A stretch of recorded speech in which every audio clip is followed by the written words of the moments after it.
നിലമ്പൂർ ഉപതെരഞ്ഞെടുപ്പിന്റെ പ്രചാരണ വീര്യം ദുബായിലുമുണ്ട്. UDF അനുകൂല പ്രവാസി സംഘടനകളുടെ നേതൃത്വത്തിൽ ദുബായിൽ പ്രചാരണ കൺവെൻഷൻ സംഘടിപ്പിച്ചു. UDF സ്ഥാനാർത്ഥി ആര്യാടൻ ഷൗക്കത്ത് ഓൺലൈനായി പരിപാടിയിൽ പങ്കെടുത്തു.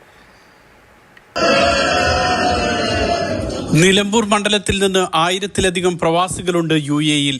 ഇവരുടെ സാന്നിധ്യം തെരഞ്ഞെടുപ്പിൽ ഉറപ്പിക്കുകയാണ് പ്രവാസി സംഘടനകൾ.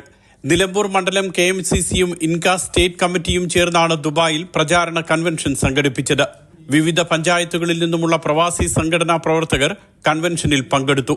ഇൻകാസ് പ്രസിഡന്റ് റഫീഖ് മട്ടന്നൂർ പരിപാടി ഉദ്ഘാടനം ചെയ്തു. സ്ഥാനാർത്ഥി ആര്യാടൻ ഷൗക്കത്ത് പ്രവർത്തകരുമായി ഓൺലൈനിൽ സംസാരിച്ചു. അസംബ്ലി തെരഞ്ഞെടുപ്പിലും പ്രത്യേകിച്ച് സ്വയംഭരണ സ്ഥാപനങ്ങൾ തെരഞ്ഞെടുപ്പിലും ഒരു വലിയ ഊർജ്ജമായിരിക്കും UDF-നെ സംബന്ധിച്ചത്.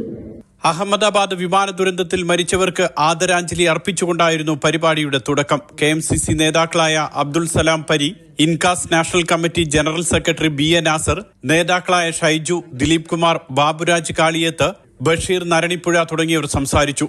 നിലമ്പൂർ മണ്ഡലം KMCC general secretary KT Junaiz സ്വാഗതവും ഇൻകാസ് ജില്ലാ ജനറൽ സെക്രട്ടറി അഷറഫ് ടിപ്പു നന്ദിയും പറഞ്ഞു. Mathrubhumi news, Dubai.